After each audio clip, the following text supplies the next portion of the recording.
آدم وعثمان ذی النورین واسد اللہ الغالب علی المرتضی وابنہ الامام حسن المجتبی وصبتہ الامام حسین الشہید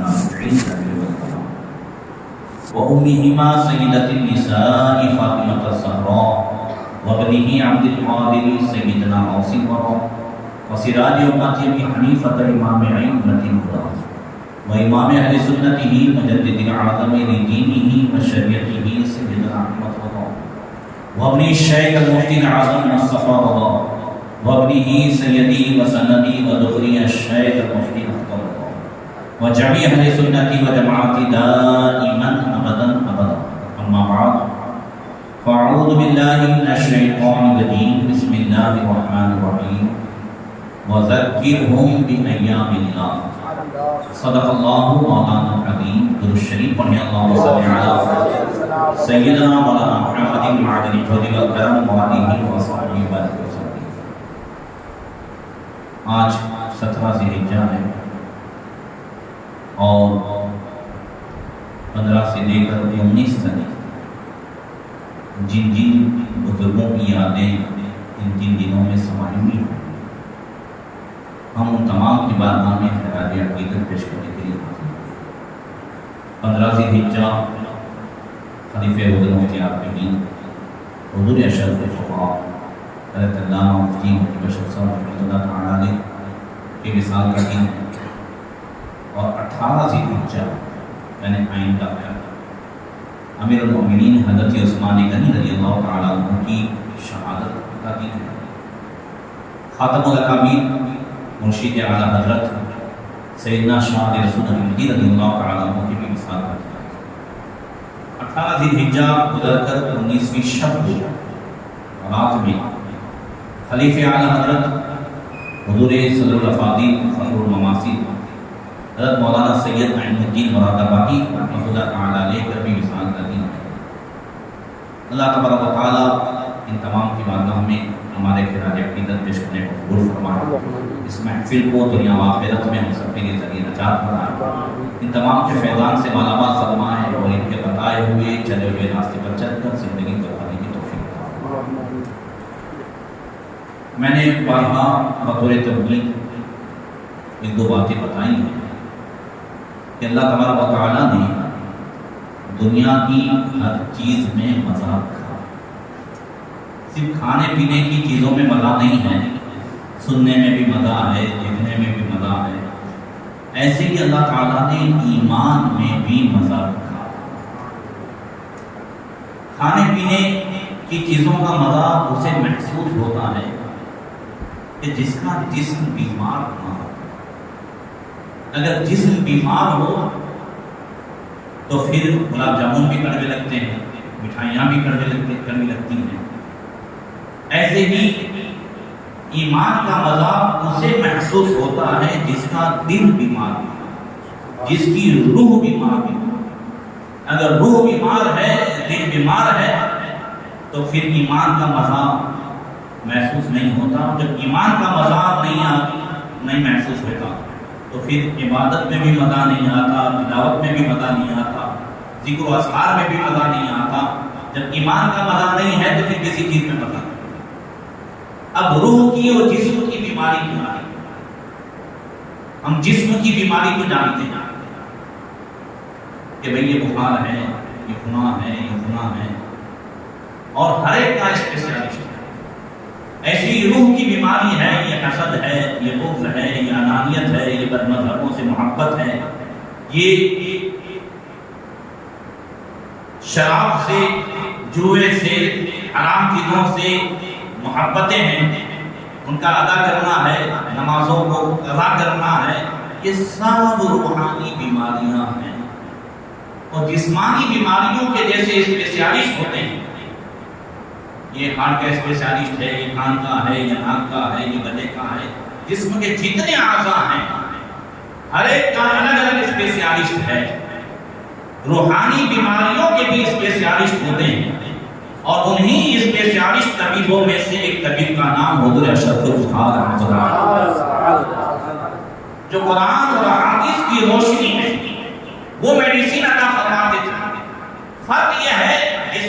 طبیبوں اور روحانی طبیبوں کہ حضور اشرف الفقہاء ایسے طبیب تھے. پہلے تو میں بتا دوں کہ وہ جسمانی بھی طبیب تھے, روحانی بھی طبیب تھے. کوئی ایسی مشکل نہیں ہوتی تھی مریدوں کی کہ جو ان کے پاس جائے وہ حل نہ ہو. چاہے جسمانی بیماری کے لیے, اور بات ہے کہ ہم جسمانی بیماری کے لیے علماء کے پاس زیادہ جاتے ہیں اور روحانی بیماری کے لیے کم, مگر وہ روحانی بیماری کے ایسے طبیب کہ جسمانی بیماری والا اسپیشلسٹ ہو تب بھی مختلف ٹیسٹ کراتے. ایک بخار کے لیے آپ چلے جاؤ تو ٹائفائڈ ہے, نمونیا ہے, ڈینگو ہے, ملیریا ہے, کئی ٹیسٹ کراتا ہے تب نتیجے پر پہنچتا ہے. مگر یہ ایسے روحانی طبیب تھے کہ مجمع میں جتنے قسم کے بیمار بیٹھے ہیں ایک تقریر میں لگ بھگ سب کا علاج ہو جاتا ہے. قرآن اور حدیث کی اس میڈیسن سے سب کا علاج ہو جاتا تھا. اگر کوئی بے نمازی ہے یا بد مذہبوں سے محبت کرنے والا ہے یا سلے کلی ہے یا اس کے اندر اگر شیعت گھس آئی ہے یا اور کوئی معاملہ ہے, جیسی بھی بیماری ہوتی تھی مگر وہ اس انداز سے دوائیں دیتے تھے کہ سب کا علاج ہو جاتا. حقیقت میں 84 سال تک حضور اشرف الفقہاء نے اس انداز سے خدمت فرمائی کہ اسے یوں کہا جا سکتا ہے کہ وہ ڈگر ڈگر نگر نگر کھڑیاں کھڑیاں وہ سوئے ہوئے مسلمانوں کو جگانے کے لیے. حقیقت میں آپ نے مجھ سے سنا ہوگا کہ مومن کا جو دل ہے وہ سو جاتا ہے مرتا نہیں. اگر اس کے اندر ایمان ہے تو پھر سو جاتا ہے مرتا نہیں. اگر مر جائے تو پھر کوئی چیز اثر کرے. جب بندہ سو جاتا ہے تو اسے جگایا جا سکتا ہے. جیسے خواجہ حسن بصری رحمۃ اللہ تعالی علیہ سے ایک نوجوان نے کہا کہ حضرت ایسا لگتا ہے کہ دل ہمارے سو گئے. فرمایا کیوں لگتا ہے؟ تو آپ قرآن سناتے ہیں, حدیث سناتے ہیں, واقعات سناتے ہیں عبرت کے, اثر نہیں ہوتی, لگتا ہے دل سو گئے. حضرت خواجہ حسن بصری رحمۃ اللہ تعالی علیہ جو مولائے کائنات کے خلیفہ ام سلمہ رضی اللہ تعالی عنہا کے پروردگار وہ خواجہ حسن بصری رحمۃ اللہ تعالی علیہ فرماتے ہیں جب تمہارے دل کی ایسی کیفیت ہے کہ قرآن اثر نہ کرے, حدیث اثر نہ کرے, تو پھر اس وہم میں مبتلا نہ ہو کہ سو گیا. پھر یقین کر لو کہ مر گیا ہے, اس لیے کہ سوئے ہوئے کو جگایا جا سکتا ہے, مرے ہوئے کو جگایا نہیں جا سکتا. تو حضور اشرف الفقہاء جگہ جگہ تشریف لے جاتے, وہاں جو مسلمانوں کے دل سوئے ہوئے اسے جگاتے رہتے. آپ کے چند اشعار پیش کرتا ہوں. حضور اشرف الفقہاء ایک درس وفا نے نظم لکھی ہے, اس میں فرماتے ہیں کہ جب بھی سویا ہے مسلمان کا ایمانی ضمیر. اشعار سنیے گا. فرماتے جب بھی سویا ہے مسلمان کا ایمانی ضمیر, ظلم کی دھوپ میں جلتی رہی اس کی توقیر. توقیر کہتے ہیں عزت. آج ہر جگہ ہماری عزت نہیں چل رہی ہے. آج مسلمان کا ایمانی ضمیر سو نہیں گیا ہے.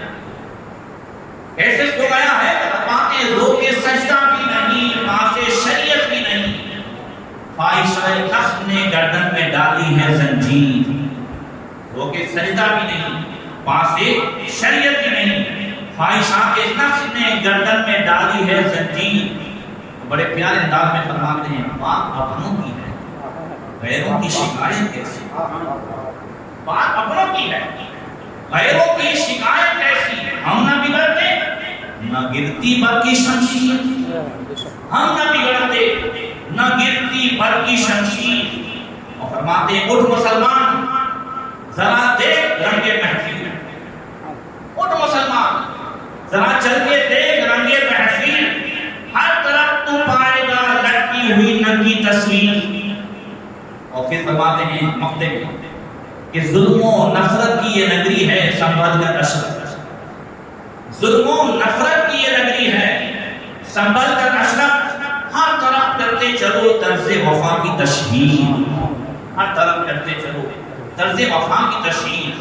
بارگاہ مفتی اعظم سے حضور اشرف الفقہاء کو ایک ایسی نعمت ملی تھی, ایسی نعمت بہت کم لوگوں میں دیکھنے میں آئی ہے. وہ یہ ہے کہ بڑی سے بڑی بات حضور اشرف الفقہاء منٹوں میں سمجھا دیتے تھے. کسی بھی جگہ میں نے ساؤتھ افریقہ میں بھی ان کے حدیث سنی بنونی، تو وہاں افریقہ جیسے شہر میں بھی حضور اشرف الخلق ایسی بات سمجھاتے تھے کہ کوئی نہیں کہتا تھا کہ ہمیں سمجھ میں نہیں آیا. سنتانا جب پروگرام تھا تو شام کو یہ بات ہوئی کہ حضرت تھوڑا جلدی کرنا ہے، دھان کا سیزن ہے. کیا سیزن ہے؟ دھان کا سیزن ہے. تو لوگ جو ہے جلدی جلدی چلے جائیں گے اٹھ کے، تو جلدی کرنا ہے. حضرت تو ہمیشہ چاہتے ہی تھے کہ جلدی ہو جائے، ہمیشہ تیار رہتے تھے. تو پھر حضرت تشریف لائے اور میں نے مائک چھوڑ دیا، آپ نے دیکھا ہوگا. اور بعد میں جو اتنا کہا تھا کہ دھان کا سیزن ہے، اس پوری تقریر میں دھان کیسے ہوتا ہے، اس کا کیا معاملہ ہوتا ہے، اس کی کیا مشینیں ہوتی ہیں، کیا معاملہ ہوتا ہے، آدھے گھنٹے تک مثالیں دیتے رہے اور ایمان، عقیدے اور عمل کو سمجھاتے رہے. بعد میں آپ کو نہیں معلوم ہے، جب اسٹیج سے ہم لوگ اترے تو سندان نگم میں نام نہیں جانتا، مگر ایک صاحب نے مجھے روکا اور اپنے انداز میں انہوں نے مجھے پوچھا ان کا کتنا لگتا ہے، ان کا کتنا ہوتا ہے، کتنا لگتا ہے. میں نے کہا یہ ان میں سے نہیں ہے جتنا لگتا ہے. یہ 84 سال تک جگہ جگہ تشریف لے گئے. میں نے کہا بات کیا ہے؟ تو انہوں نے کہا کہ بات ایسی آسانی سے سمجھاتے ہیں، پروگرام بار بار بتانا تو ہمیں رکھوانا ہے، اس میں پوچھتے ہیں کتنا لگتا ہے. تو میں نے کہا الحمدللہ انہیں دے بھی تو صحیح، نہ دے تو بھی صحیح. ایک جگہ تو حضرت مولانا غلام مصطفیٰ صاحب فرماتے ہیں کہ ہم لوگ گئے، لوگوں نے لفافہ دیا اور جب ٹرین پہ پہنچے تو اس زمانے میں تو یہ پہلے سے نہیں ہوتا تھا کہ بھائی کنفرم ہے یا یہ ہے، وہ سب میسج آ جائے، موبائل تو نہیں تھا. کہنے لگے جب وہاں پہنچے تو پتہ چلا ان لوگوں نے ٹکٹ بھی کینسل کروا دیا. تو جو ہمارا کنفرم ٹکٹ تھا وہ بھی کینسل. اب دوسرا ٹکٹ بنایا، لفافہ کھولا تو اس میں کچھ نہیں تھا، 1 روپیہ تک. حضرت نے تاریخ مت. دوسرے سال ان لوگوں نے پھر دعوت دی، وہ غالباً کہیں دے چکے تھے. تو حضور اشرف الخلق فرماتے ہیں انہی کو تو جنہوں نے گزشتہ سال بلایا تھا. جب دوبارہ گئے تو لوگ معافی مانگنے لگے. کہنے لگے حضرت معاف کیجیے، ہم نے گزشتہ سال آپ کو ستایا.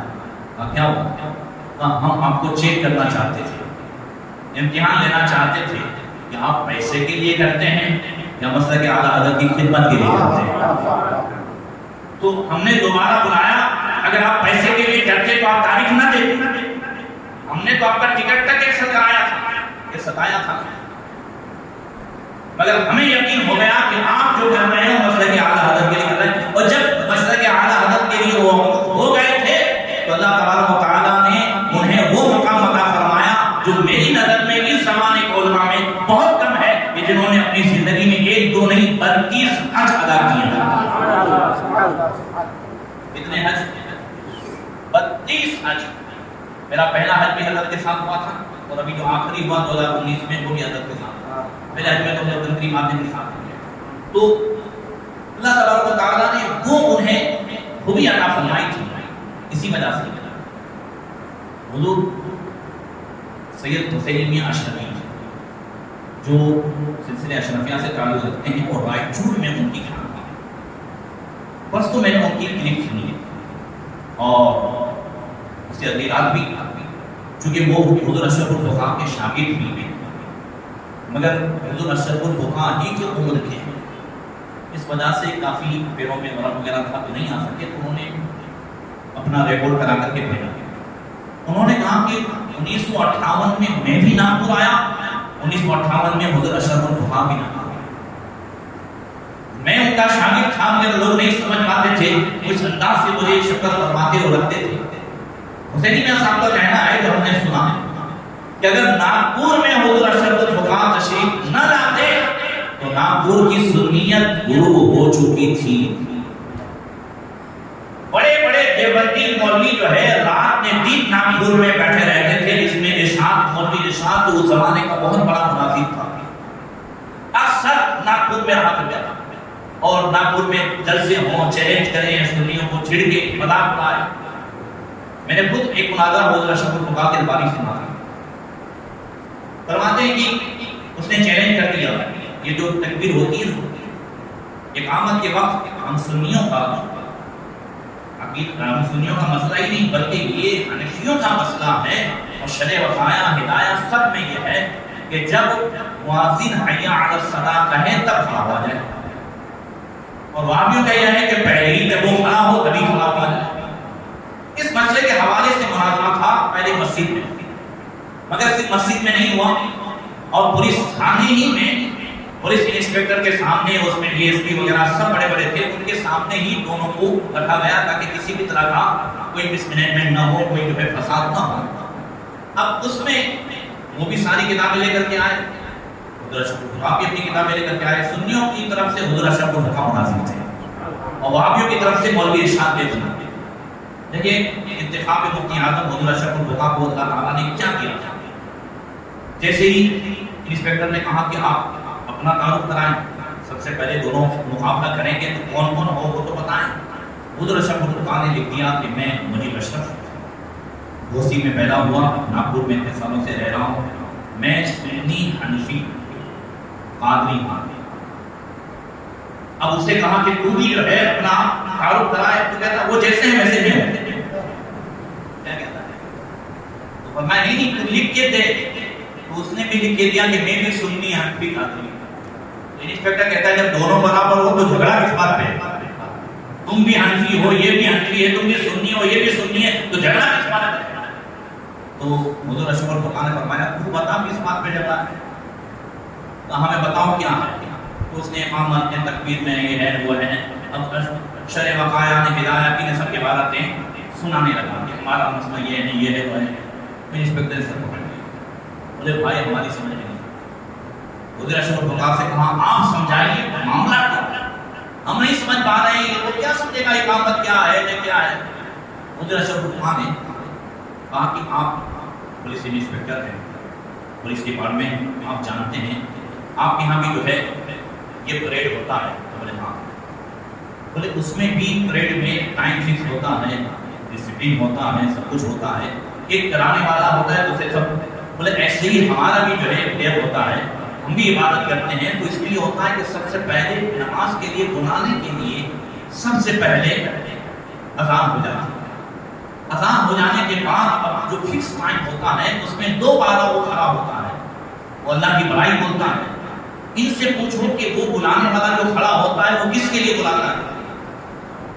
وہ کہتا ہے نماز کے لیے۔ تو حضور اشرف الحق فرماتے ہیں ان سے یہ پوچھو کہ وہ حی علی الصلاۃ جس پر ہم کھڑے ہوتے ہیں اس کا معنی کیا ہوتا ہے؟ اس کا میننگ ہوتا ہے آؤ نماز کے لیے۔ حضور اشرف الحق فرماتے ہیں آپ اس کو یوں سمجھیں کہ آپ کے یہاں جب پریڈ میں جو بندہ کھڑا ہو تو ڈسپلن یہ ہے کہ وہ اس طرح کہے کہ اس طرح ہاتھ کرنا ہے، اس طرح کرنا ہے، اس طرح کرنا ہے، اس طرح کرنا ہے۔ ان کا کہنا یہ ہے کہ نہیں ہم تو پہلے سے کھڑے ہو جائیں گے، وہ کہتا ہے اس طرح نہیں، ہمارا کہنا ہے جب وہ کہتا ہے کہ آؤ نماز کے لیے تب کھڑا ہونا ہے، زور سے کہتا ہے، اور یہ کہہ رہے ہیں کہ نہیں ہم تو پہلے سے کھڑے ہو جائیں گے، وہ کھڑا ہوتا ہے کب سے کھڑے ہو جائیں گے، اس پر ہمارا مسئلہ ہے۔ تو فرماتے ہیں اس پولیس والے نے ڈنڈا لیا تھا اور بولا یہاں یہ سب گڑبڑ نہیں چلے گا، آئندہ جب یہ کھڑے ہوتے ہیں تبھی تم کو کھڑا ہونا پڑے گا، اور آئندہ یہاں ناگپور میں گڑبڑی کی ہے تو یہ ڈنڈا دیکھ لینا، یہ مولوی آئندہ جو ہے یہاں گڑبڑی نہیں کرنا چاہیے۔ اس طرح اللہ تعالیٰ نے سنیوں کو فتح عطا فرمائی، اور وہیں اس نے کہا کچھ نہیں یہ سب جیت گئے، یہ سب صحیح کہہ رہے ہیں۔ یہ آپ کو اللہ تبارک و تعالیٰ نے چھوٹی سی چھوٹی بات اس انداز سے سمجھا دیتے تھے کہ لگتا تھا کہ اللہ تبارک و تعالیٰ نے انہیں کو ملکہ عطا فرمایا ہے۔ بات کیسی بھی ہے دیکھیں، اسی طریقے سے ایک مرتبہ ایک خان مسئلہ پوچھنے آیا اور بہت سارے لوگوں کو حضور اشرف الحق چہرے سے پتہ لگا دیتے تھے کہ مسئلہ پوچھنے آیا ہے کہ فیصلہ کرنے آیا ہے۔ مسئلہ پوچھنا یہ پوری رات نفلی عبادت سے زیادہ بہتر، مگر اس جانے ہوئے مسئلے کو فتنہ بنانا اللہ کے رسول صلی اللہ علیہ وسلم نے ایسے بتانا تھا، تو اس کا مقصد یہ تھا کہ حضور اشرف الحق کو الجھائے۔ تو آ کر کے پوچھنے لگا، کہنے لگا ظہر کی پہلے کی 4 رکعت جو ہے وہ اگر چھوٹ جائے تو فرض نماز کے بعد سنت ہے اس سے پہلے پڑھنی ہے کہ بعد میں پڑھنی ہے؟ اور پہلے کیوں نے بعد میں کیوں؟ تو آپ جان گئے کہ یہ حدیث پوچھنے نہیں آیا. ابھی میں کہوں گا پہلے پڑھنی ہے تو بھی کہے گا اس کا حق پہلے تھا، کہوں گا بعد میں پڑھنی ہے تو کہے گا اس کا حق پہلے تھا. تو حضور اشرف الخلق نے اس کو نشان فرمایا سفر کرتے ہو؟ بولے ہاں. ٹرین میں جاتے ہو؟ ٹرین میں؟ بولے ہاں. جو ٹرین لیٹ ہو جائے تو پھر بعد میں جو ٹائم پہ ٹرین ہوتی ہے تو اس کو لیٹ کیا جاتا ہے یا اس کو ٹائم پہ چھوڑا جاتا ہے؟ تو بولے جو لیٹ ہوتی ہے اسی کو لیٹ کرنا ہوتا ہے، جو ٹائم پہ ہے اسی. تو فرمایا ہاں یہی ہے کہ اب وہ 4 رکعت جو لیٹ ہو گئی اس کو لیٹ کر دو، جو 2 رکعت ٹائم پہ ہے اس کو ٹائم پہ پڑھنا ہے، تو 4 رکعت کو اس کے بعد پڑھنا ہے. تو اس نے کہا بات سمجھ میں آ گئی. یہ اللہ والے مجھے بات یاد آئی. اس طرح جو ہے سمجھاتے ہیں حضرت حق لگا بھی سیدنا شاہ رسول احمدی رضی اللہ عنہ اس طرح پریکٹیکلی انداز سے یہ سمجھاتے ہیں. بدایوں کا ایک مرید آپ حضور فرما رہے تھے اور اس کے دل میں عرصے سے خیال آتا تھا کہ یہ معراج اتنی ہوئی کہ حضور گئے لامکان تک واپس آ گئے اور حضور کا پانی بہ رہا تھا ابھی تک، یہ کیسے ہو سکتا؟ حضور خاتم الاکابر سیدنا شاہ رسول احمدی سرکار اعلیٰ حضرت کے پیر مرشد جان گئے جو اس کے دل میں ابھی دل میں سوچ رہا یہ سب دل کا علاج کرنے والے ہیں. فرمایا جاؤ ٹوال لے. اندر ٹوال لینے گیا تو دیکھا کھڑکی ہے، وہ کھڑکی کے اندر نظر ماری تو بہت اچھا سہانا حسین و جمیل باغ نظر آیا. جیسے اندر جھانکا تو اندر ہی گھس گئے. بغیچے میں گیا وہاں دیکھا تو عالیشان سٹی ہے، سٹی میں جا کر کاروبار کیا، شادی کی، بچے ہوئے. 20 سال ہو گئے. کتنے سال ہوئے؟ اور اچانک ایک جگہ کھڑا تھا کہ حضرت کی آواز آئی بھائی ابھی تک ٹوال نہیں لایا. ٹوال لے کر کے جیسے یہ دیکھتا ہے کہ کمرے میں ہے، ٹوال لے کر کے پہنچا تو حضرت کے وضو کے پانی ابھی بہ رہا تھا اور چہرے پر بھی پانی کے اثرات تھے. فرمایا اب سمجھ میں آیا ہے معراج کا مسئلہ. 20 سال ہو گئے، تو نے شادی بھی کی، تو بچے بھی ہوئے، سب کچھ ہوا، مگر ابھی آگے رسول کے جسم سے پانی کے قطرے بہ رہے ہیں تو وہ تو رسول ہے، وہ تو اللہ کا رسول ہے. اب وہ گئے آئے تیری سمجھ میں آ گیا تو حضور میری سمجھ میں آ گیا، آئندہ کبھی بھی اس تعلق سے میں نہیں سوچوں گا. یہ اللہ والے اس انداز سے سمجھا دیتے تھے. تو حضور اشرف الخلق رحمۃ اللہ تعالیٰ علیہ کو بھی اللہ تعالیٰ نے ایسی زبان عطا فرمائی تھی، ایسی چیز عطا فرمائی تھی. یہی مولوی شاہ ناگپور میں ایک دن آیا، حضور اشرف الخلق باہر تھے تو آن سان جو ہے مومن قرآن میں تقریر کر کے چلا گیا. بہت خطرناک بولتے ہیں سنیوں کے خلاف، اعلیٰ حضرت کے خلاف. حضرت مفتی غلام محمد صاحب جو ہے انہوں نے حضور اشرف الخلق کو فون کیا، جہاں کہیں ہوں ابھی وہیں سے فوراً. کل نہ کل جواب نہیں دیا تو سنیت بہت کمزور پڑ گئی. دوسرے دن حضور اشرف الخلق فوراً آ گئے، اسی جگہ جلسہ ہوا. تقریب میں خود جوابات کیے، اس نے مناظرے کا چیلنج کیا تھا وہ قبول بھی کیا. اور ایک بات جو حضور اشرف الخلق نے فرمائی اس سے اندازہ لگائیں کہ اللہ تبارک و تعالیٰ نے ولایت کی زبان عطا فرمائی. آپ نے فرمایا مجمع سے کہ میں دعا کرتا ہوں اور آپ لوگوں کو آمین کہنا. ٹھیک ہے، پورا مجمع جو ہے ہم نے کہا اے اللہ اگر میں جھوٹا ہوں یا میرا مذہب جھوٹا ہے، سنیت جو میرا مذہب ہے مسلک اعلیٰ حضرت یہ جھوٹا ہے، اگر ہم جھوٹے ہیں تو 1 مہینے میں میری ہلاکت ہو جائے. لوگوں سے کہا کہو آمین. تمہیں یقین نہیں ہے کہ ہم سچے ہیں؟ کہہ دو آمین. پورا مجمع کہتے ہیں آمین. اگر ارشاد جھوٹا ہے یا اس کا مذہب جھوٹا ہے تو 1 مہینے میں وہ ہلاک ہو جائے. دنیا نے دیکھا کہ حضور اشرف الخلق 84 برس کی عمر تک پھلے پھولے رہے، مسلک اعلیٰ حضرت کی خدمت کرتے رہے، مگر اسی مہینے میں ارشاد دیوبندی مر گیا. یہ اللہ تعالیٰ نے وہ زبان عطا فرمائی تھی کسی خدا کی کہ اس انداز سے یہ ارونی کام ہے.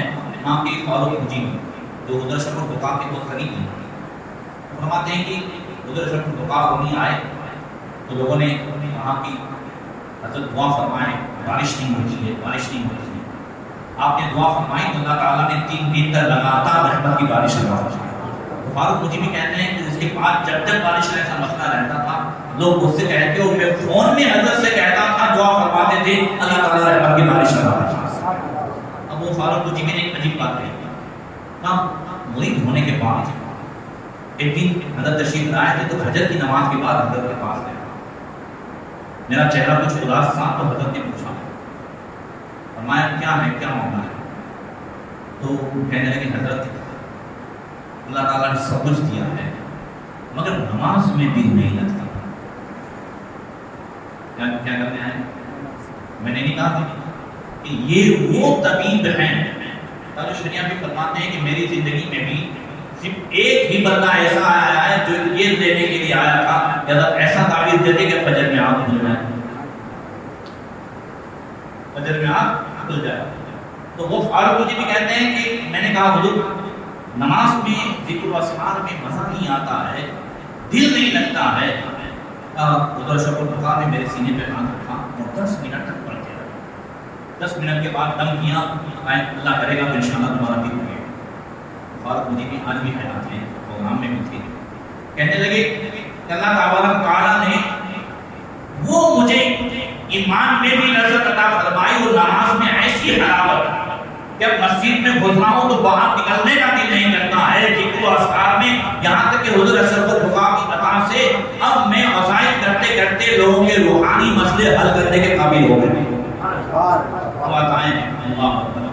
سمجھانے کا ایسا ملکہ تھا کہ ایسا لگتا تھا کہ حضرت امام اعظم ابو حنیفہ رضی اللہ تعالیٰ عنہ کا فیض جاری ہے. امام اعظم ابو حنیفہ بڑے سے بڑی بات اس انداز سے سمجھا دیتے تھے. امام اعظم کے زمانے میں ایک شخص حضرت امیر المومنین عثمان غنی رضی اللہ تعالیٰ عنہ سے ایسی نفرت کرتا تھا کہ انہیں یہودی کہتا تھا. بولے وہ تو یہودی ہے. امام اعظم ابو حنیفہ نے ایک دن اسے بلایا اس سے کہا کہ مجھے پتہ چلا ہے کہ آپ کی لڑکی بڑی ہو گئی ہے. ہاں لڑکی میری بڑی ہو گئی ہے شادی کے قابل بھی ہے. ہاں ایک رشتہ میں نے ڈھونڈا ہے اس کے لیے. لڑکا بہت خوبصورت ہے اور کماتا بھی ہے ہر طرح سے اچھا ہے نیک ہے پرہیزگار ہے اور خوبیاں ہیں. ایک چھوٹی سی بات ہے وہ کچھ نہیں آدمی جلدی سے سنتا ہے چھوٹی سی بات کیا ہے بس اور سب کچھ اچھا ہے بس لڑکا تھوڑا یہودی ہے اور کوئی بات نہیں ہے. لڑکا یہودی ہے. آپ جیسا امام جسے مسلمان امام کہے اور آپ جو ہے کہتے ہیں میری لڑکی کے لیے یہودی رشتہ لائیں وہ کہیں چھوٹی سی بات ہے اس پر چھوٹی سی بات کہتے ہیں یہودی رشتہ. اس میں بہت سی بڑی بات ہے. اللہ کے رسول نے ایک نہیں 2 لڑکیاں یہودی کو دے دی ہے. اس کا کہنا تھا نا عثمان غنی یہودی ہے. کیا کہا تھا عثمان غنی یہودی ہے. کہا تمہارا کہنا لوگ یہ ہے کہ جب اللہ کے رسول نے 2 بچیاں دے دی ہیں تو تمہیں ایک دینے میں کیا ہے. اس نے کان پکڑے آپ نے میرا علاج کر دیا. مجھے ہوش دلا دیا ہے کہ جب ایک امتی اپنی بیٹی کو ایک یہودی کو نہیں دے سکتا ہے تو اللہ کے رسول صلی اللہ علیہ وسلم نے 2 بیٹیاں وہ بھی آقا کریم صلی اللہ علیہ وسلم یہاں تک فرماتے ہیں جب حضرت ام کلثوم کا وصال ہوا تو اللہ کے رسول صلی اللہ علیہ وسلم نے قبر پر کھڑے ہو کر لوگوں سے کہا اے لوگوں سب بیٹوں کی عثمان کی شادی کراؤ. اللہ ہے لو کان لی ثالثۃ لزوجتہ وما سمجتہ الا بالوحی من اللہ تعالی. کہا سن لو اگر میرے پاس تیسری بیٹی ہوتی تو بھی میں عثمان غنی سے شادی کراتا اور میں نے عثمان سے شادی جو ہے وہ اپنی مرضی سے نہیں اللہ کی وحی اور الہی اور خدا کے حکم سے کی ہے. تو وہ شان ہے حضرت عثمان غنی رضی اللہ عنہ. حضرت عبداللہ بن عمر بن ابان جعفی رضی اللہ تعالیٰ عنہ کہتے ہیں کہ مجھے میرے ماموں حضرت حسین جعفی نے ایک دن کہا یا بنیا اتدری لما سنیا عثمان ذو نورین. بیٹے تم جانتے ہو کہ صحابہ کرام میں عثمان غنی کا لقب ذو نورین 2 نور والا یہ کیوں ہے؟ قلت لا ادری. وہ کہتے ہیں میں نے کہا مجھے نہیں معلوم. وہ کہتے ہیں لم یجمع اللہ بین ابنتي نبی منذ خلق الله آدم الى ان تم الساعه لغیر عثمان لذلك سمي ذو نورین. اللہ تبارک و تعالیٰ نے جب سے آدم علیہ السلام کو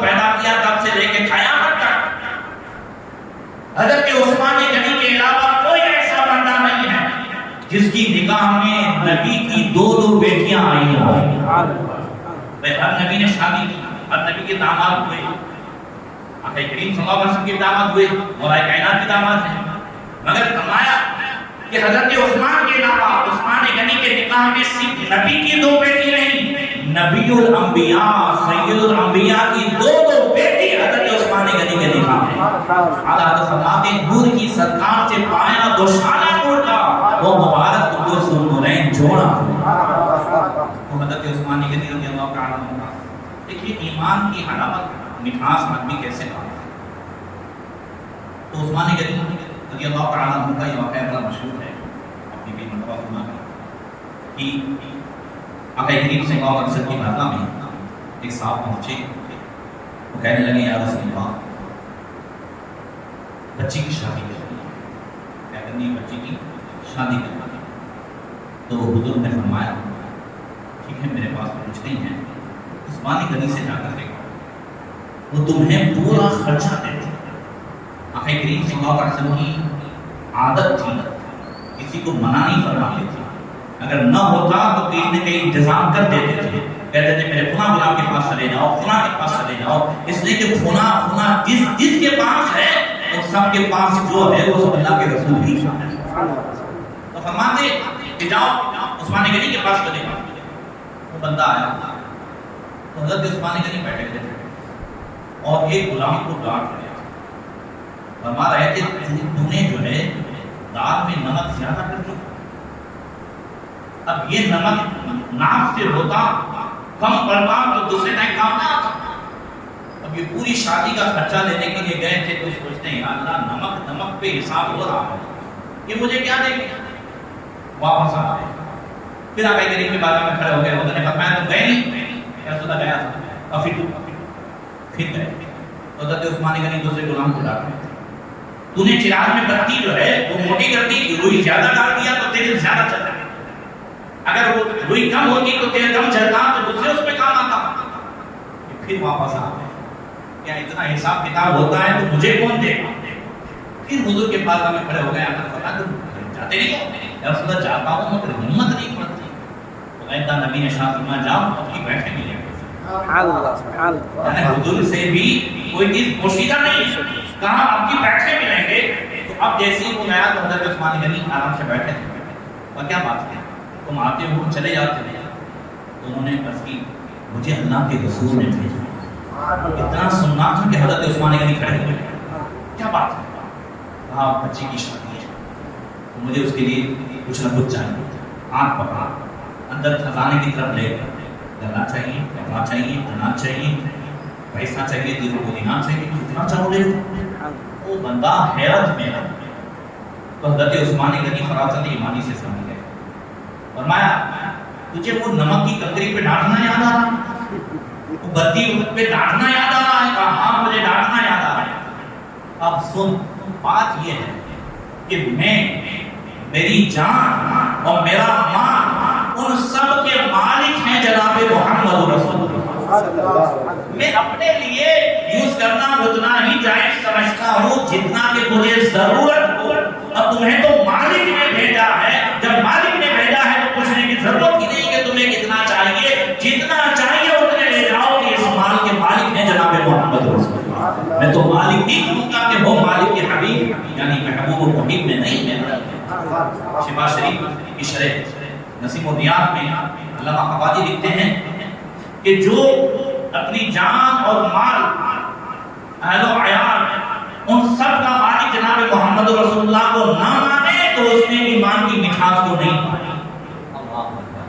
ان تمام کے باوجود آپ نے کئی مرتبہ سنا ہے، زیادہ ہو گیا، آپ نے کئی مرتبہ سنا ہے کہ حضرت عثمان غنی نے بارہا آقا کریم صلی اللہ تعالی علیہ وسلم سے جنت خریدی ہے. مالک جنت سے کئی مرتبہ جنت خریدی، مگر اس کے باوجود مشکا شریف میں ہے کہ انہو وقف علی قبر بقا حتی یقول لحیت. حضرت عثمان غنی اتنی مرتبہ جنت کی بشارت سننے کے باوجود بلکہ آقا کریم صلی اللہ علیہ وسلم نے فرمایا لکل نبی رفیق ورفیقی فی الجنت مسمار. ہر نبی کا کوئی نہ کوئی رفیق ہوتا ہے اور جنت میں میرا کوئی نصیب ہوگا تو عثمانی غریب ہوگا. مالک جنت نے یہاں تک فرمایا اور پھر بھی خوف خدا دیکھیں کہ قبر پر کھڑے ہوتے تھے حضرت عثمانی غریب، تو اتنا روتے تھے کہ ان کی داڑھی مبارک جو ہے وہ آنسوؤں سے بھیگ جاتی ہے. فقیل له تذکر الجنت والنار فلا تبکی وتبکی منها. ان سے کہا جاتا کہ آپ جنت کا ذکر کرتے ہیں، دوزخ کا ذکر کرتے ہیں، اس وقت اتنا نہیں روتے جتنا کہ ابھی روتے ہیں، قبر پر کھڑے ہو کر کتنا روتے ہیں. تو انہوں نے کہا سمعت رسول اللہ صلی اللہ علیہ وسلم ان القبر اول منازل منزل الاخرہ فإن نجا منه فما بعده أيسر وإن لم ينج منه فما بعده أشد. کہ میں نے نبی کریم صلی اللہ علیہ وسلم کو فرماتے ہوئے سنا ہے کہ آخرت کی تمام منزلوں میں قبر سب سے پہلی منزل ہے. اس میں اگر بندہ نجات پا گیا تو ساری منزلیں آسان ہیں، اور اس میں اگر پکڑ ہو گئی تو ساری منزلیں دشوار ہیں. اور نبی نے فرمایا ان القبر روضۃ من ریاض الجنہ وان القبر حفر من حفر من النار. قبر جہنم کے گھروں میں سے گھڑا بھی ہے اور قبر جنت کے باغیچوں میں سے ایک باغیچہ بھی ہے. اللہ تعالیٰ موت عطا فرمائے تو ایسی موت عطا فرمائے جیسے حضور صلی اللہ علیہ وسلم مولانا محمود الدین مرادآبادی کو ملی. یہ 18 ذی الحجہ 19ویں رات تھی. رات کو تقریباً 12:25 پر آپ کا وفات ہوا ہے. 11 بجے سے کلمہ شریف پڑھتے تھے. کیا پڑھتے تھے؟ 11 بجے سے کلمہ شریف پڑھتے تھے اور پھر 12:25 کو ان کی روح پرواز کرتی. اس وقت حکیم الامت مفتی احمد یار حسن نعیم رحمۃ اللہ تعالی علیہ جو ان کے شاگرد تھے وہ حج میں تشریف لے گئے تھے. مدینہ شریف گئے اور بارگاہ رسالت میں حاضر تھے. وہی 19ویں تاریخ تھی. یہاں دیکھتے ہیں کہ حضور صلی اللہ علیہ وسلم مولانا محمود الدین مرادآبادی بھی حضور کی روزے کی جالی کے سامنے زبینی جالیوں کے سامنے کھڑے ہوئے. اب وہاں علماء ادب جو ہے وہ تو بات چیت نہیں کرتے نا. آج تو سیلفیوں کا رواج ہو گیا. وہاں بھی جا کر کے لوگ سیلفیاں لیتے ہیں اور ویڈیو کال پہ سب کو بتاتے ہیں. یہ بھول جاتے ہیں کہ وہاں آیت لکھی ہوئی ہے یا ایھا الذین آمنوا لا ترفعوا اصواتکم فوق صوت النبی. آج بھی نبی زندہ ہیں، یہ بھول جاتے ہیں. نبی کریم صلی اللہ علیہ وسلم نے فرمایا کہ جس نے میری قبر کی زیارت کی گویا کہ اس نے میری حیاتی میں میری زیارت کی. مگر لوگ اسے بھول جاتے ہیں. وہاں پہ سیلفیاں اور جو ہے ویڈیو کال پہ سب سے باتیں کرتا ہے. حضور حکیم الامت نے دیکھا بھی مگر ہمت نہیں کہ وہاں پوچھے کہ حضرت کب آئے، کیا ہوا. بس بعد میں دیکھ لیتے ہیں. بعد میں ادھر ڈھونڈا سوچا کہ خلیفہ اعظم حضرت نبی مدینہ حضرت مولانا ضیاء الدین مدنی رحمۃ اللہ تعالی علیہ کے یہاں تو ضرور تشریف لائے ہوں گے. وہاں جا کے معلوم کیا تو وہاں جا کے معلوم کیا تو پتہ چلا کہ صدر الحاصل کا انتقال ہو گیا. وہاں سے تار آیا ہے انڈیا سے. اب حضور حکیم الامت نے جب ٹائم ملایا تو یہ وہی ٹائم تھا بارگاہ رسالت میں صدر الحاصل کے حاضر ہونے کا کہ جو یہاں روح قبض کرنے کا ٹائم تھا. ادھر روح قبض ہوئی ہے اور ادھر بارگاہ رسالت میں حاضر ہو رہے ہیں. اللہ اکبر. یہ شان کے اللہ والوں کی. اور آخری بات حضور خاتم الاکابر سیدنا شاہ رسول احمدی رضی اللہ تعالیٰ عنہ کی وفات کے ٹائم جب ان سے کہا گیا حضور کچھ وصیت فرمائیں. وصیت فرمائیں. ہم نے فرمایا کیا وصیت فرمائیں؟ کہنے حضرت کچھ بھی وصیت فرمائیں. آپ نے قلم لیا اور 2 لفظ وصیت فرمائے. اطیعوا اللہ واطیعوا الرسول. اللہ کا حکم مانو، رسول کا حکم مانو. اسی میں ساری وصیت ہے، اسی میں ساری نصیحت ہے. اللہ تعالیٰ ہم سب کو عمل کی توفیق عطا فرمائے. السلام علیکم ورحمۃ اللہ.